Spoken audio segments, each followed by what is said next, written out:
On Halloween night, the neon lights flashed across the city, reflecting the images of people wearing devil masks, celebrating the carnival on the streets and squares. The voices of people were bustling, but this lively scene seemed to have nothing to do with a person sitting in the corner of a bar in a dark alley. Pale, calloused fingers nimbly and lightly clicked on the keyboard. A few lights in the center of the bar swept across this corner, making the young man's black leather jacket look shiny, vaguely able to see the slender waist under the unzipped jacket. The leather jacket was decorated with strangely shaped silver jewelry, from thin silver necklaces to wolf tooth pendants, not out of place but adding a bit of mystery. The fingers on the keyboard paused. He suddenly looked up, his voice calm. "No smoking here." There was a wooden sign hanging on the wall of the bar behind him with black letters. "No smoking area of the bar." Two tall black men were holding cigarettes in their hands, looking around blankly, then they both burst out laughing. This was the Cot district, the poorest and most backward part of the city, full of discrimination and violence. Homeless people were everywhere on the streets. Here Asians and blacks were the lowest class existence. "Hello, brother." The two black men sat down beside the skinny young man without hesitation. One of them smiled mockingly, his eyes scanning him from top to bottom, not seeing any gun. His eyes stopped on the young man's side face and body for a moment, then he laughed lewdly, his words unable to hide his excitement. "Want to go out with us tonight?" It's boring to celebrate Halloween alone. Although it was a question, his body movements clearly showed his coercion. "Young man," he lifted his fingertips slightly from the keyboard, expressionlessly glancing at the two black men. He closed the laptop, put it in his pocket, and stood up. Seeing this, the two black men's eyes lit up, and they stood up and followed. A few minutes later, in a dark alley. The young man squinted, his expression calm as he stepped on the weak person lying on the ground, amidst the painful groans as if his tongue had been cut off and he couldn't make any other sound. The crisp sound of broken bones rang out. He put his hands in his pockets, turned around, and walked out. The two men lying on the ground behind him looked like corpses, only occasionally twitching weakly.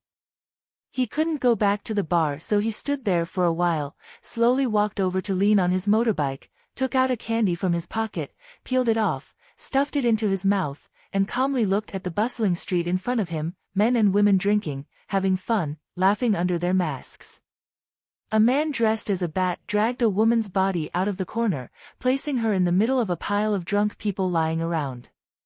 The woman's body was covered in blood, but no one noticed. They probably thought it was a Halloween costume.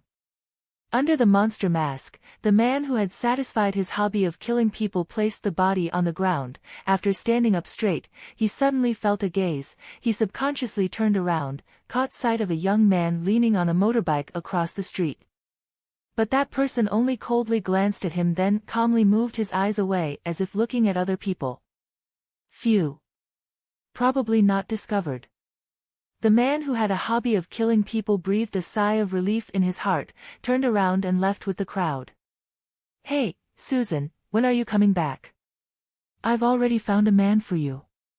Among all of us sisters, you're the only one who's grown up and still a virgin." The woman's unreserved words came from the phone. The girl holding the phone blushed, timidly defending herself. I just want to wait a little longer." "I don't care," the woman coldly sneered. "Tonight, you have to bring a man home. Otherwise, you have to follow my arrangements." After hanging up the phone, Susan walked down the street alone with a disappointed expression. The woman was right. Among all of her sisters, she was the only one who had grown up for a long time and still hadn't tasted salty food. Susan's appearance wasn't bad, but her personality was so introverted and shy that she didn't even have any friends of the opposite sex.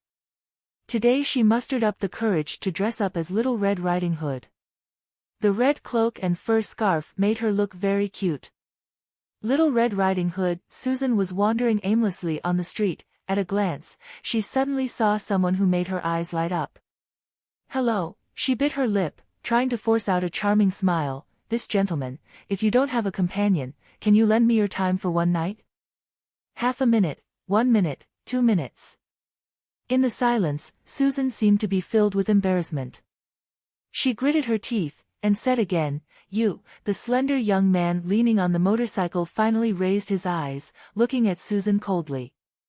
The tip of his tongue gently touched the space between his teeth. Feeling the sweetness, he bit the candy and made a clicking sound, then lifted his foot onto the motorcycle. Rumble. This person didn't say a word, as if being asked until he was annoyed, in the end only leaving Susan with the sound of the motorbike leaving.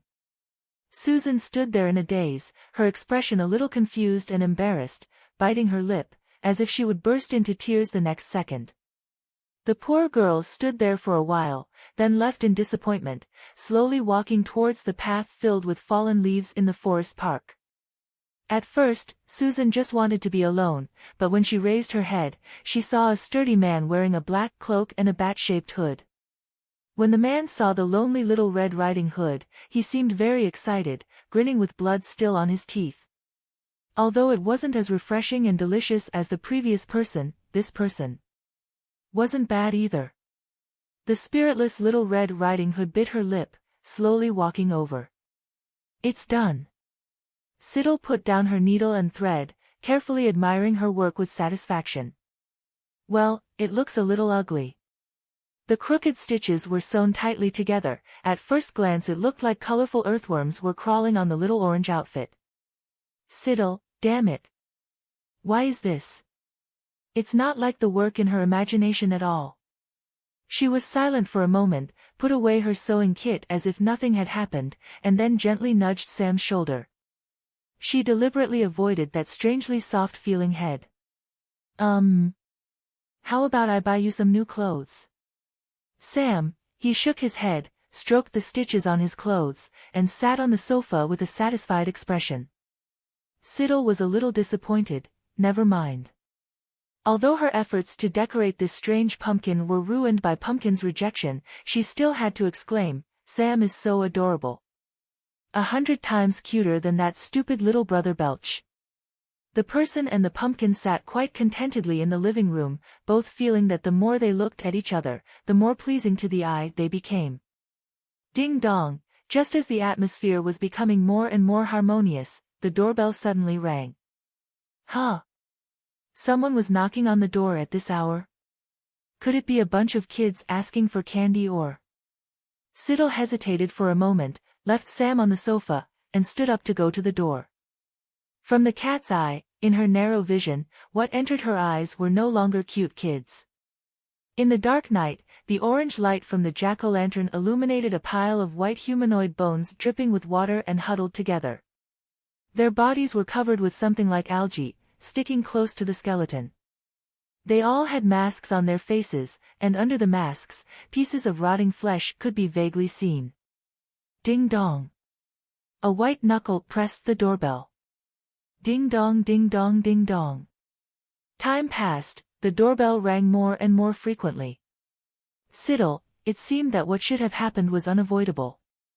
She thought quietly, opened the door, saw the wet skeletons raising their hands towards her, creaking. A hoarse voice rang out, "Trick or treat." Siddle touched her empty bag. With a headache she turned to look at Sam on the sofa. What was given away could not be taken back, but now she also had no more candy. After she turned her head to look back, she saw the child sitting on the sofa had crawled down, waddled over, stood beside her, raised his head, 2 black buttons looking towards the skeletons. Trick or treat. While they were still repeating the same sentence, Sam reached into his small bag, took out a handful of candy, and lowered his head to count. He carefully picked out 8 candies, tiptoed to put 1 candy in each box for these skeletons with meat still attached. When she put the candy in the box, she still seemed reluctant. Siddle, the skeletons, she looked at the lonely candies in the candy boxes. Then she looked at the full bag, which was even bulging. The skeletons seemed speechless. They slowly lowered their heads, looking at the only candy in the candy box. Seeing that they did not leave, Sam seemed angry. He walked over and pushed the skeletons, silently urging them to leave. Susan returned to the night party held by her sisters.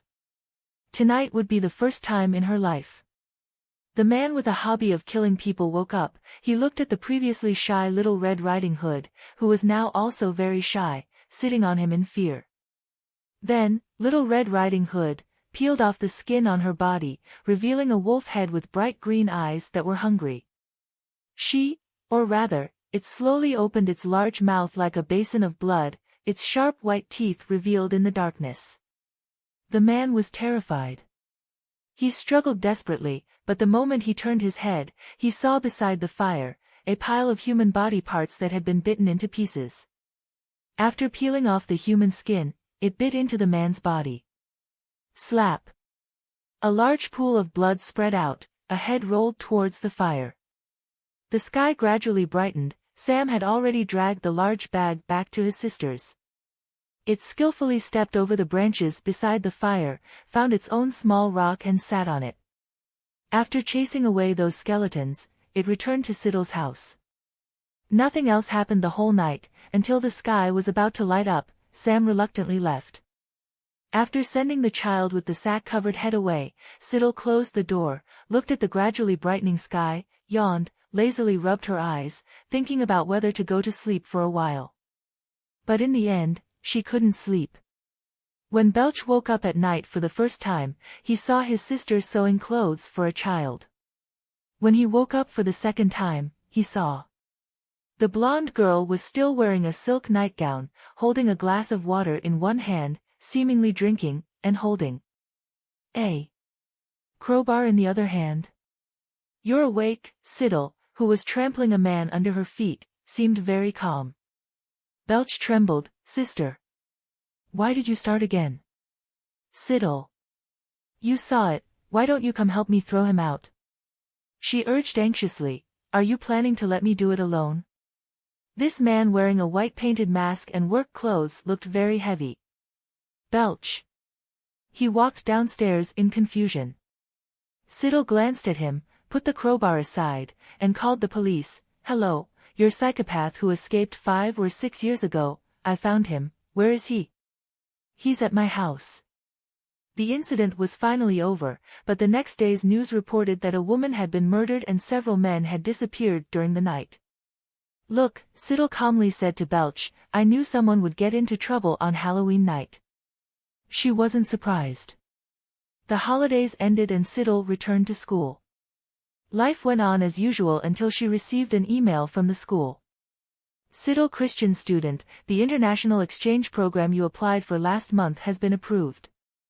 Please take the initiative to ask the relevant person in charge for information on accommodation and airfare, Siddle." No, when did you apply to go abroad as an exchange student? Even she herself didn't know about this, so how did the school approve it? After emailing the school's leadership and professors to ask, Siddle realized that this might be a mistake. The resume system shows that you have indeed applied for an exchange student program with a Japanese university. The instructor called her and tactfully reminded her, "Did you click the wrong button at that time? Or maybe you forgot, because the student information is all in the database. After you applied, your information was automatically sent for review and has now been approved." After several exchanges with the instructor, professors, and school leaders, Siddle understood that she couldn't withdraw her application arbitrarily. With a complicated feeling, she realized that she might have to go to Japan for a year.